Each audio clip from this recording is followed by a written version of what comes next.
अल्लाह का शुक्र है, दस्तारबंदी का जलसा है और ठंडक पड़ रही है, लेकिन आपको ठंडी का एहसास नहीं, ईमान की गर्मी आपके सीने में पहुंच रही है। अल्लाह हमारे सुनाने को, आपको सुनने को बेहद कबूल फरमाए। मरने के बाद मौत की तैयारी करेंगे, हाथ उठा दीजिए इंशाअल्लाह। यहाँ आकर के फंसे, बहुत ध्यान से सुनिएगा। दुनिया में सबसे लंबी उम्र एक ही आदमी की हुई है, सिर्फ एक आदमी। एक आदमी के अलावा किसी की लंबी उम्र नहीं हुई है। जिसकी सबसे लंबी उम्र हुई वो एक आदमी, उस आदमी का नाम क्या? हजरत नूह अलैहिस्सलाम। कितनी उम्र हुई है? 950 साल से ज्यादा एक ही आदमी की उम्र हुई। उनसे पूछा कि हुजूर, दुनिया में सबसे लंबी उम्र आपकी हुई, दुनिया को कैसा पाया? का दुनिया को मैंने इस तरह पाया, एक मकान बना हुआ है, उसमें 2 दरवाजे हैं, एक दरवाजे से दाखिल हुआ, दूसरे से निकल गया, पता ही नहीं चला 950 साल कैसे गुजर। मूसा अलैहिस्सलाम ने कहा, मालिक जब पैदा करते हो तो मौत क्यों देते हो? अल्लाह की तरफ से जवाब आया कि तुम जब धान की खेती करते हो तो उसको काटते क्यों? जब तुम गेहूं करते हो तो उसको काटते क्यों हो? तो मूसा अलैहिस्सलाम की तरफ से जवाब आया, ताकि भूसे से दाना बाहर निकल जाए। अल्लाह की तरफ से जवाब आया, मूसा हम पैदा करके मौत इसलिए देते हैं ताकि नेक लोगों को बुरे लोगों से निकाल दिया। तीसरे नमूने को बहुत ध्यान से सुनिएगा। याकूब अलैहिस्सलाम कितने साल जिंदा रहे? 180 साल। 180 साल याकूब अलैहिस्सलाम जिंदा रहे। जब मलकुल मौत आया तो कहने लगे, यार नोटिस भी नहीं करते हो, ऐसे ही आ जाते। तो मलकुल मौत ने कहा, 4 बार नोटिस किया, आपकी दाढ़ी के बाल सफेद हो गए, पहली बार नोटिस हुई। आपकी ताकत घट गई, दूसरी बार नोटिस। और आपकी कमर झुक गई, तीसरी बार की नोटिस। और आपका नाती पैदा हो गया आपकी जगह लेने के लिए, आपका पोता पैदा हो गया आपकी जगह लेने के लिए। 4 बार पहले नोटिस किया है, उसके बाद रूह निकालने के लिए, मौत के लिए। एक बहरा आदमी बीमार के पास गया खैरियत लेने के लिए, तो जाकर के कहता है, क्या हाल है? तो बीमार खिसिया करके बोला, मर रहा। का सुभान अल्लाह, बहुत अच्छा, मुबारक। दूसरा सवाल बहरा आदमी पूछता है बीमार से, क्या खा रहे? उसने खिसिया करके कहा कि जहर खा। का बहुत अच्छी दवाई है, रात दिन खाते। तीसरा सवाल पूछा कि किस डॉक्टर से इलाज चल रहा है? बोला मलकुल मौत का। बहुत बढ़िया डॉक्टर है, पूरा इलाज करके ही छोड़े। फना के बाद भी मुझको सता रहा है कोई, निशान कब्र का मेरा मिटा रहा है कोई, निशान कब्र का। ऐ खुदा मुझको थोड़ी सी जिंदगी दे दे, उदास मेरे, उदास मेरे जनाजे से जा रहा है कोई, उदास मेरे अंधेरी रात को तारीक और सन्नाटे, कमर की कब्र पे, कमर की कब्र पे आंसू बहा रहा है कोई, फना के बाद भी। माशाअल्लाह 12 बज जाने के बाद भी आपका जलसा जिंदा है। मैं दिल से दुआ करता हूँ अल्लाह हमारे जमीन को जिंदा फरमाए। यहाँ से लेकर के वहां तक सुनने के लिए तैयार है, जोश के साथ हाथ उठाइए इंशाअल्लाह। जो लोग बैठे हैं वो बहुत आराम से जलसा सुन रहे, और जो लोग खड़े हैं वो बहुत तकलीफ से जलसा सुन रहे। लेकिन मैं जानता हूँ कि बैठने वाले से खड़े होकर के सुनने वाले भी मोहब्बत से सुन रहे, इसलिए उनको अपनी तकलीफ का एहसास ही नहीं हो रहा। खड़े खड़े सुन रहे, बहुत अच्छा, मुबारक हो।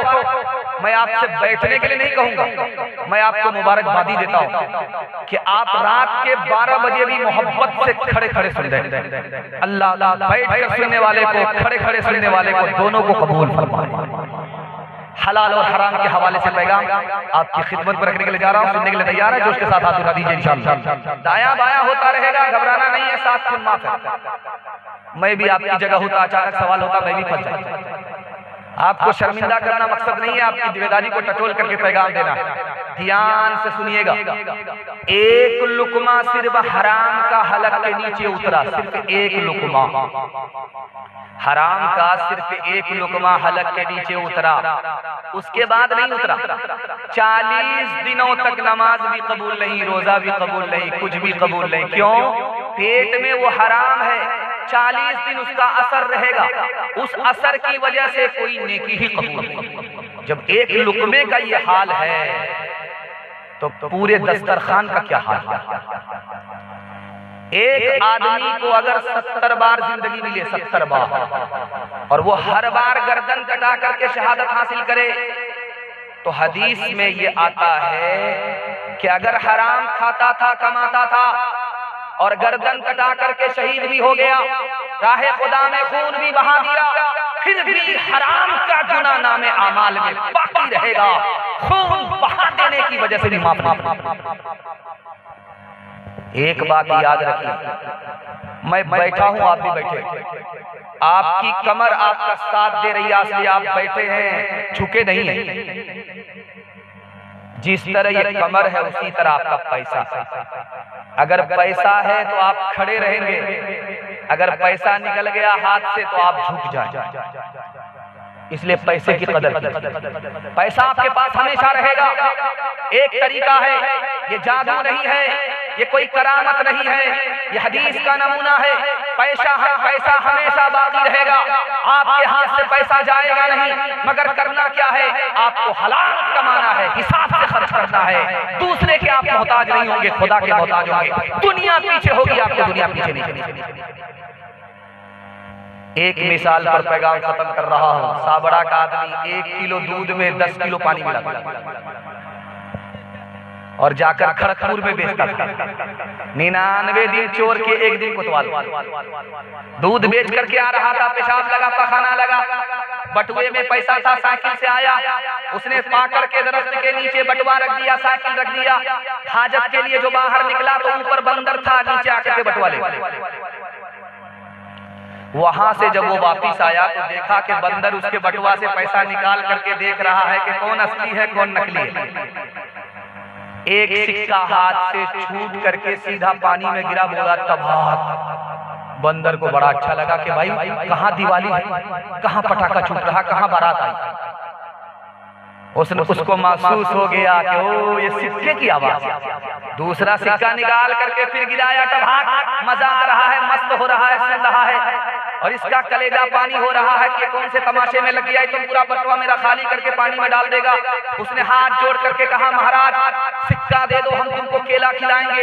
उसको रहम आया, एक सिक्का इधर, एक सिक्का पानी में, एक सिक्का इधर, एक सिक्का पानी में। जब पूरा बटुआ खाली हो गया तो ये कहता, ओ महाराज अब समझ में आया, जो दूध का पैसा था तो वो ऊपर आया, जो पानी का पैसा था वो पानी में चल गया।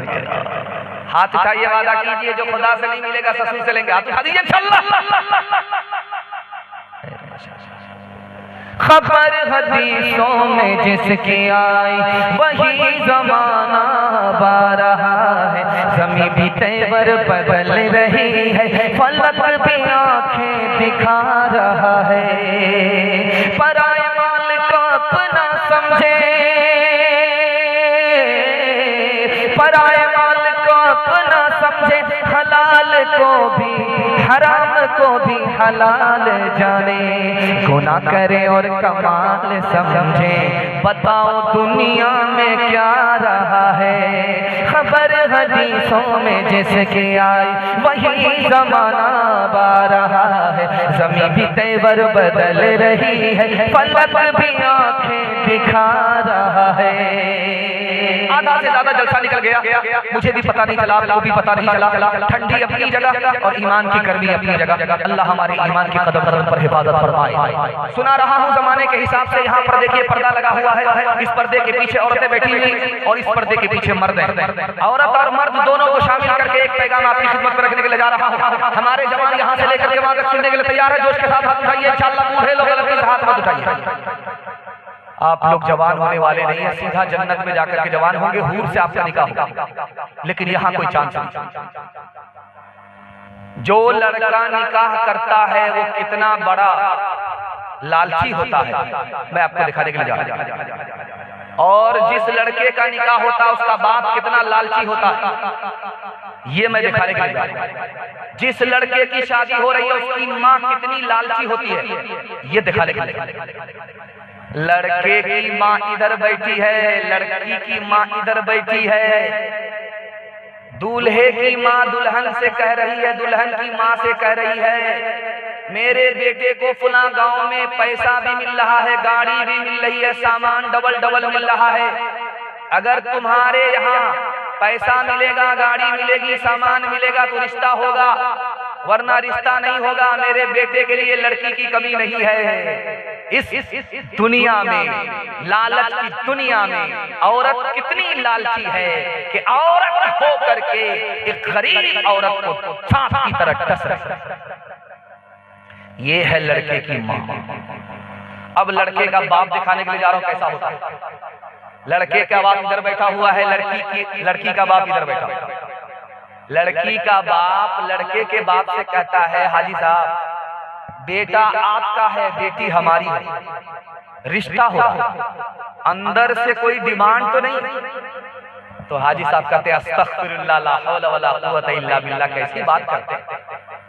मैं मक्का से आ रहा हूँ और अल्लाह ने हमको सब कुछ दे रखा है।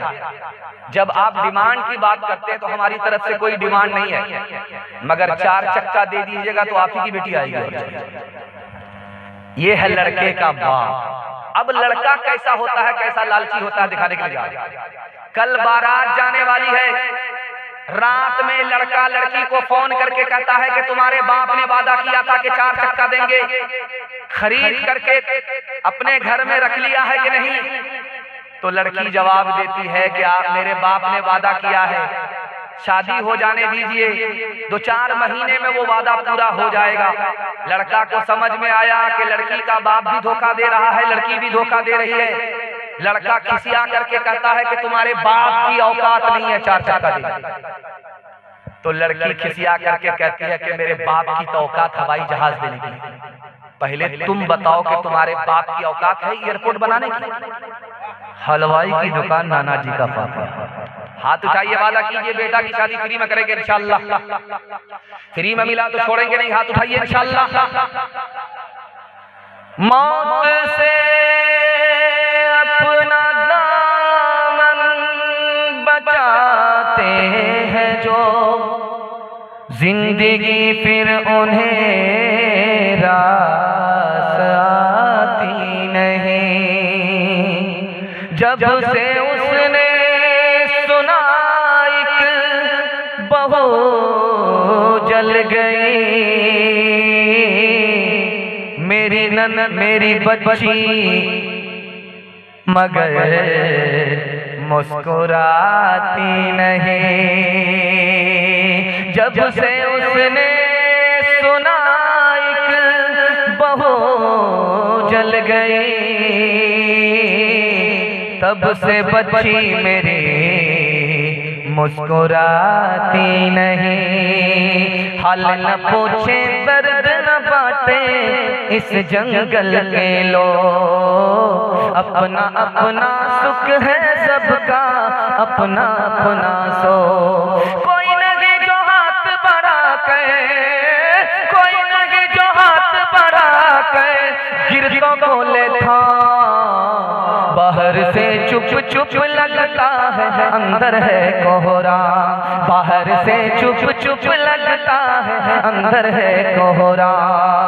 दीवारों के इस जंगल में भटक रहे इंसान, अपने अपने उलझे दामन झटक रहे इंसान। अपने भी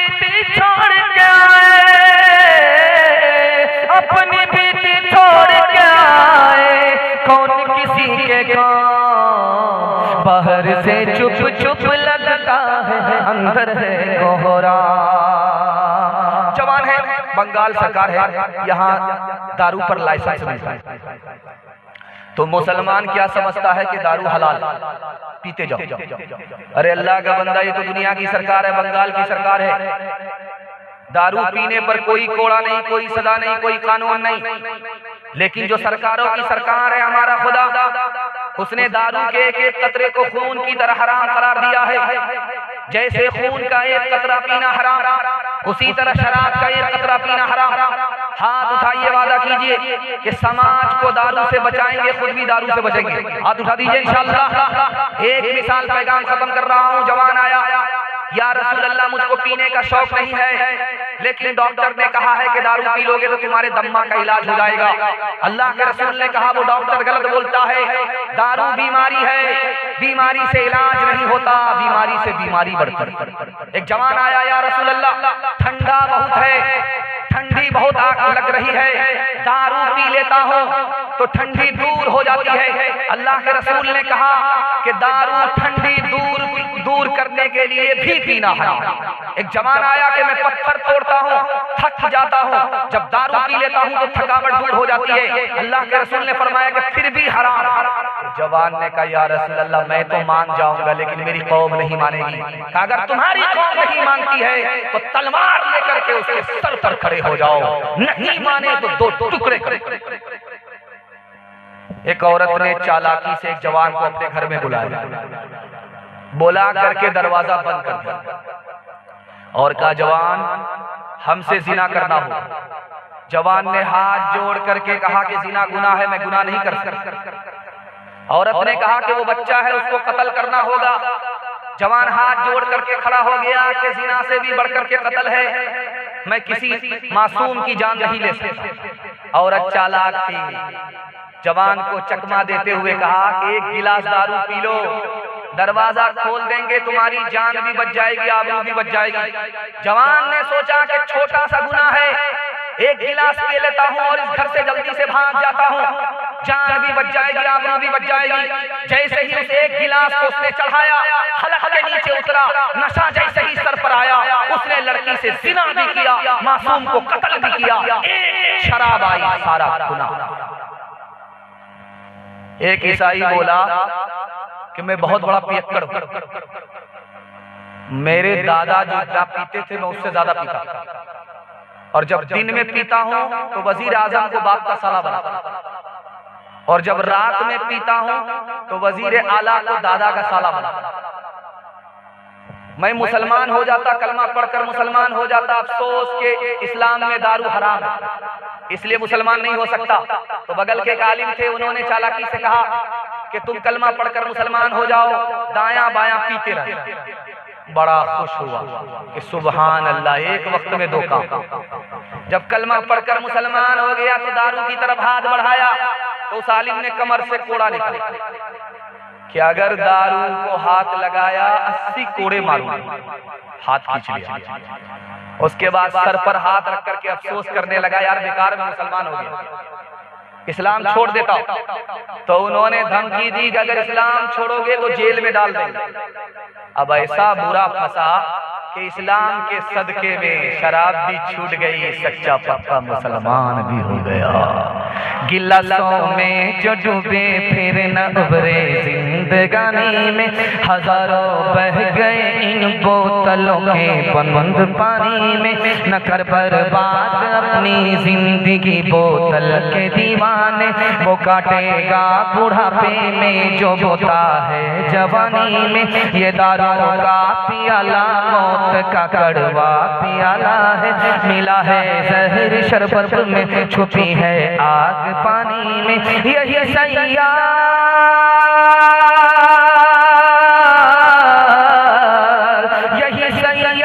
आतिश जिस्म को बेकार कर देगी, चलेगी क्या घड़ी दम ही न होगा जब कमानी में। चलेगी क्या घड़ी दम ही न होगा जब कमानी में। अभी हमारे नाज़रीन साहब इतना नारा लगाए कि बेचारे सांस ले रहे थे।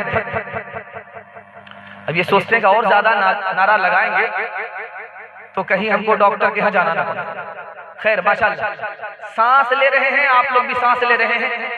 इन्होंने एक बात कही चलते चलते कि फलस्तीन के हवाले से पैगाम, तो फलस्तीन को सामने रखिए, पैगाम आपकी खिदमत में आ रहा है। उसी जोश और उसी जज्बे के साथ आप लोग सुनने के लिए तैयार है? हाथ उठा दीजिए इंशाअल्लाह। देखिए, मैं आपको मुकम्मल देख रहा हूँ, इसलिए देख रहा हूं कि मेरी आंख मोहब्बत की आंख, और मोहब्बत की आंख अंधेरे में भी देख लेती है। माशाल्लाह, जिस मोहब्बत से आप सुन रहे हैं इसका जवाब है ही नहीं। मैंने इस इलाके में जलसा किया है, 12 बज जाने के बाद कितना ही बड़ा मुकर्रिर को ले आइए, मजमा भाग जाता है, रुकता नहीं। लेकिन अल्लाह का शुक्र है, कड़ाके की सर्दी पड़ रही है लेकिन लोग भागने के लिए तैयार नहीं है।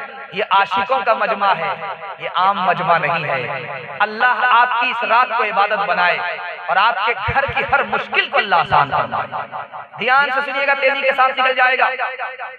आपके घर में अगर रुपया पैसा है तो आपको तरक्की होगी, आपके बच्चे को अगर इल्म है तो आपको तरक्की होगी। और आपके घर में झगड़ा है ही नहीं, झगड़ा होता भी है तो अदालत में नहीं जाता। मैं लिख करके दे रहा हूं, आपकी तरक्की को कोई छीन नहीं सकता।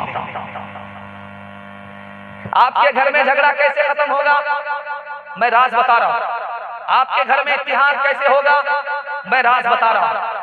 आप दूसरे को बड़ा समझिए, अपने को छोटा समझिए, कभी झगड़ा नहीं। अपना नुकसान गवारा कर लीजिए, दूसरे का नुकसान गवारा मत कीजिए। मैं आपको लिख करके दे रहा हूं, आपके घर में झगड़ा ही नहीं। जानते हैं, इस्लाम सिर्फ 50 साल में 235% फैला। जानते हैं क्यों? मस्जिद की वजह से फैला, मस्जिद के इत्तेहाद की वजह से फैला। जब मुसलमान मस्जिद में आता है तो अमीर और गरीब एक सफ में नमाज पढ़ते हैं, छोटे बड़े एक सफ में नमाज पढ़ते हैं। इस इत्तेहाद का सदका है कि 50 साल में अमेरिका जैसे दुश्मन मुल्क में इस्लाम 235% फैला। अभी ये मुल्क आजाद नहीं हुआ। कांधला में अंग्रेज की सरकार, एक मुसलमान आया नमाज पढ़ने के लिए मस्जिद में, दूसरे मसलक का मुसलमान आया नमाज पढ़ने के लिए मस्जिद में। इमाम साहब ने जैसे वलज़ालिन कहा, एक ने आहिस्ता से आमीन कहा, दूसरे ने जोर से आमीन कहा। उसके बाद सलाम के बाद इसने उसको घूसा मारा कि तुमने आहिस्ता आमीन क्यों कहा, इसने उसको घूसा मारा कि तुमने जोर से आमीन क्यों कहा।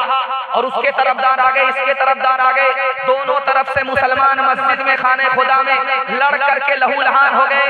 अंग्रेज के दरबार में मुसलमानों का मुकदमा आया। 5 मिनट तक अंग्रेज को समझ ही में नहीं आया कि आमीन जमीन का नाम है, मकान का नाम है, दुकान का नाम है, किसका नाम है। जब वकीलों ने बहस किया तब उसको समझ में आया कि ओ आमीन दुआ का नाम।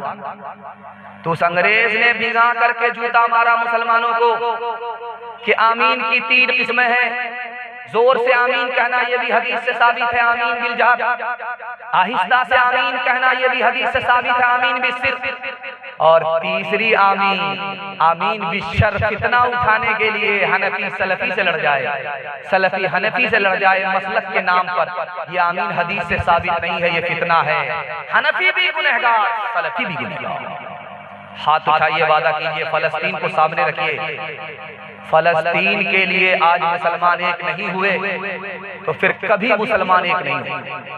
मसलक के झगड़े को फलस्तीन के सामने रख करके हम अल्लाह के जलसे में कबूलियत की घड़ी में वादा करते हैं कि घर के झगड़े को हम घर में खत्म करेंगे और मस्जिद में मसलक के झगड़े को लेकर के नहीं आएंगे। हाथ उठा दीजिए इंशाअल्लाह। मुसलमानों मुसीबत की घड़ी है, एक हो जाओ, तुम्हारी कितनी ताकत है, सितम सादों को दिखलाओ। सताए जा रहे हो हर जगह मजलूम बन के, तुम जियोगे कब तलक दुनिया में भी मग़मूम बन के। तुम उठो दुश्मन से लड़ने, अब जरा मैदान में आओ। मुसलमानों मुसीबत की घड़ी है, एक हो जाओ। सलाहुद्दीन के जैसा ही छा जाओ ज़माने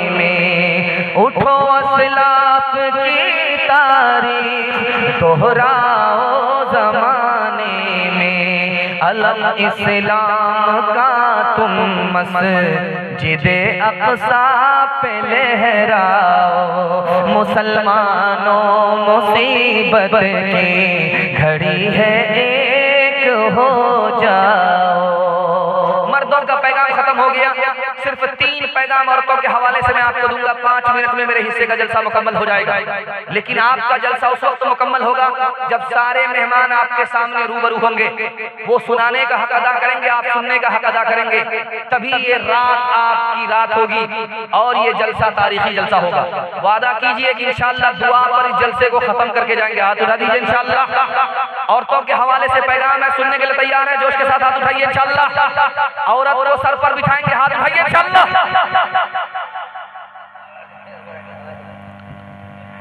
अल्लाह के रसूल ने दुल्हा से कहा, ये जो दुल्हन है, जो तुम्हारी बीवी है, इसकी कुर्बानी तुमसे ज्यादा। कही या रसूल अल्लाह, कमाते हमें पसीना हमारा छूटता, ही तो बैठ करके रानी की तरह खाती है, इसकी क्या कुर्बानी है? कहा कि अगर शादी से पहले तुमसे कहा जाता निकाह करोगे, माँ बाप को छोड़ना पड़ेगा, खानदान को छोड़ना पड़ेगा, घर को छोड़ना पड़ेगा, रिश्तेदार को छोड़ना पड़ेगा, तो तुम कुंवारे रह जाते। कुर्बान जाओ इस लड़की के ऊपर के तुमसे क्या निकाह हुआ, तुम्हारी खातिर सब कुछ कुर्बान कर दिया।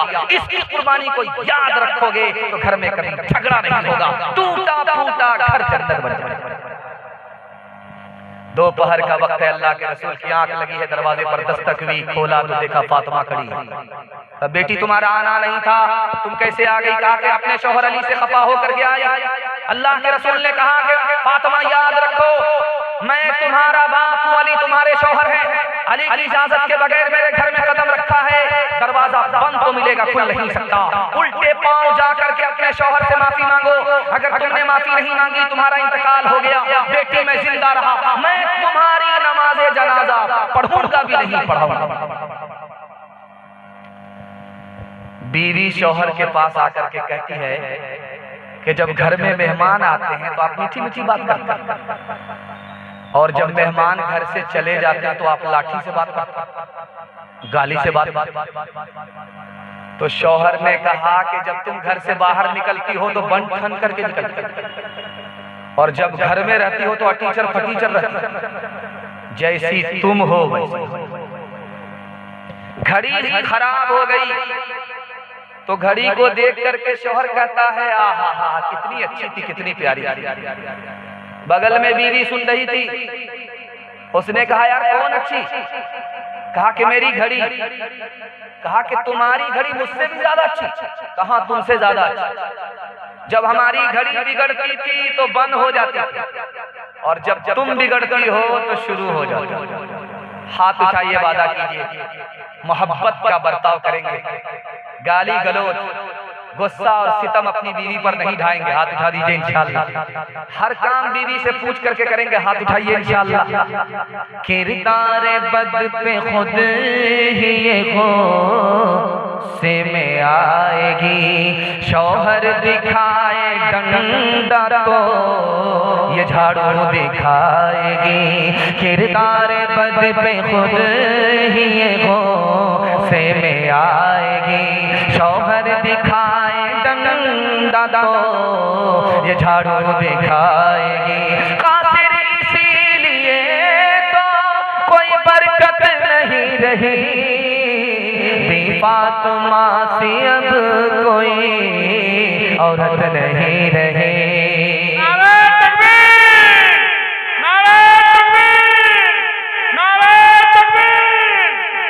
माशाअल्लाह सिर्फ 2 मिनट का पैगाम रह गया पर्दे के हवाले से, आपकी खिदमत में रखता हूँ, बहुत ध्यान सुनिएगा।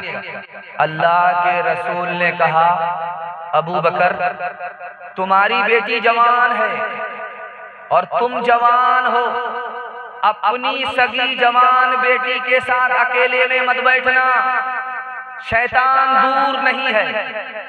अल्लाह के रसूल कह रहे हैं अबू बकर तुम जवान हो, तुम्हारी बेटी जवान है, शैतान दूर नहीं है, इसलिए अकेले में अपनी जवान बेटी के साथ बैठा मत करो। हजरत उमर दरवाजे पर है, बेटी घर के अंदर। पूछने वाले ने कहा कि जवान बेटी को छोड़ करके दरवाजे पर क्यों खड़े हो? कहा घर में मेरी बीवी नहीं है, बेटी जवान है, मैं जवान हूँ। तीसरा शैतान है, शैतान के डर से अपने आबरू और अपनी ईमान की हिफाजत के लिए बेटे के पास नहीं बैठा, दरवाजे पर। हजरत थानवी आए जलसा में खिताब करने के लिए पर्दे के हवाले से। एक जवान खड़ा हो गया, हजरत पर्दे के ऊपर मत बोलिएगा, कौन सी हदीस में पर्दा है, कौन सी आयत में पर्दा। तो हजरत ने जवान को जवान की जबान में समझाया, ओ जवान खड़े रहो, मेरे सवाल का जवाब दो। 100 रुपए का नोट सबसे ऊपर की जेब में रखते हो, 200 रुपए का नोट बीच की जेब में रखते हो, और 2000 का नोट सबसे नीचे की जेब में रखते हो, अंडरवियर की जेब में रखते हो। कौन सी हदीस में है, कौन सी आयत में है? दौलत की हिफाजत करते हो, औरत की हिफाजत नहीं करते। याद रखो, दौलत जाएगी वापस आएगी, अगर औरत की आबरू एक बार जाएगी कभी वापस नहीं आएगी। शादी के 4 महीने के बाद बच्चा हुआ तो बीवी कहती है शौहर से, इसका क्या नाम रखा जाए? तो शौहर बोला, इसका नाम रख दो तेज रफ्तार। 9 महीने का सफर जब 4 महीने में इसने तय कर लिया, तो इसका क्या नाम रख दो? राजधानी शताब्दी, सुपर फास्ट, तेज रफ्तार।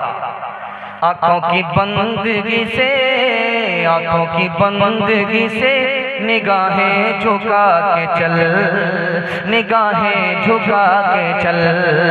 शानों से गिर गया है, शानों से गिर गया है, दुपट्टा उठा के चल, दुपट्टा उठा के चल। अगर हो सके तो सीरत,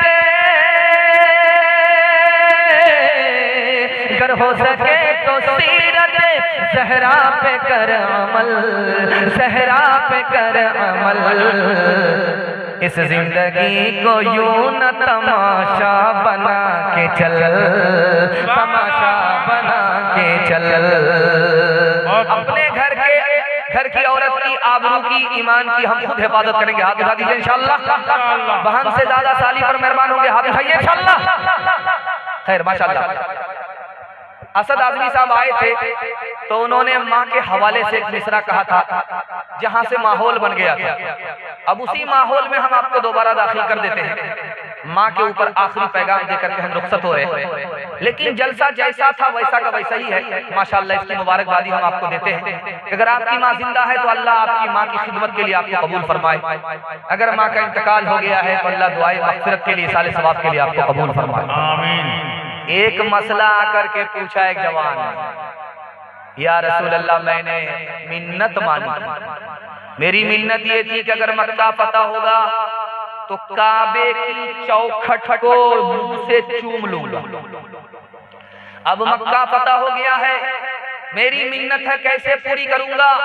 अल्लाह के रसूल ने कहा, ये बताओ कि तुम्हारी माँ जिंदा है? का सुभान अल्लाह।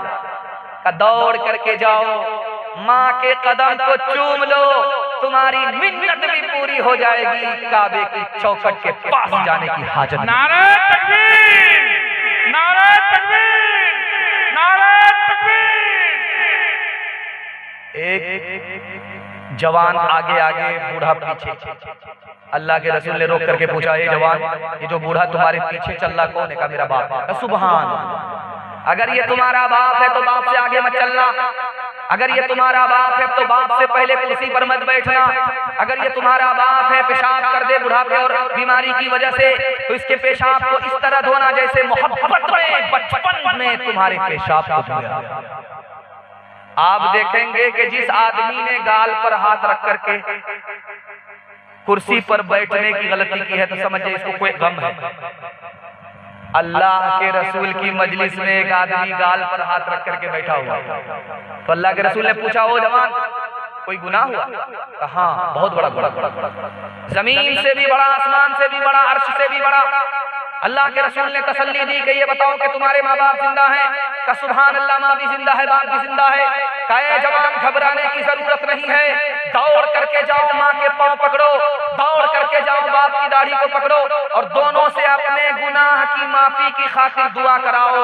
तुमको अपने माँ बाप का मकाम और मर्तबा मालूम नहीं है, खुदा के यहाँ तुम्हारे बाप का, तुम्हारी माँ का इतना बड़ा मकाम है कि तुम्हारी खातिर अगर तुम्हारे माँ बाप ने दुआ के लिए हाथ उठाया तो वो गुनाह जो अर्श से बड़ा है वो छोटा होकर के माफ हो जाएगा।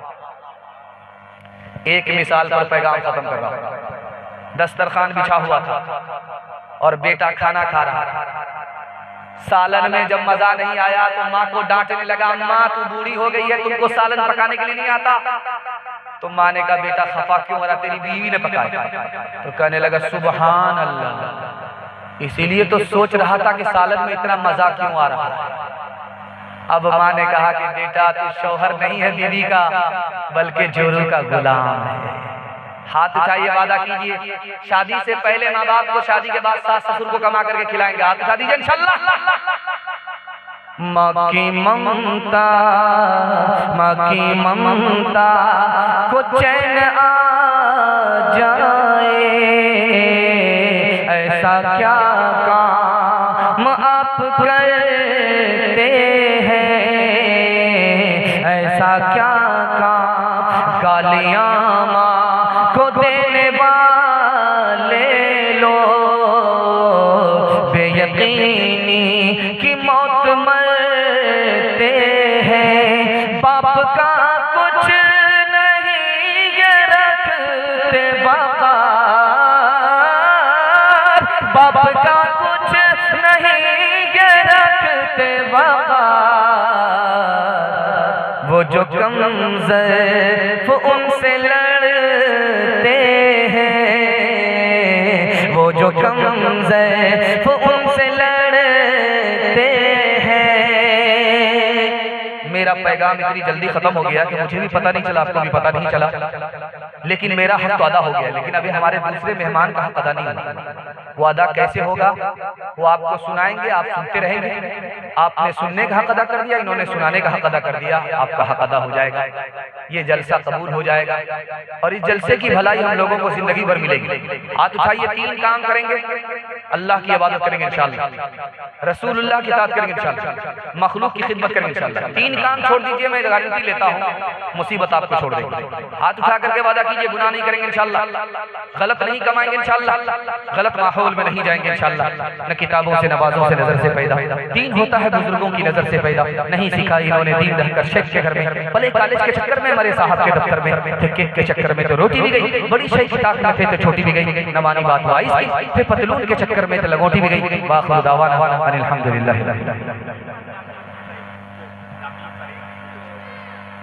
अभी ये लोग गाफिल नहीं है।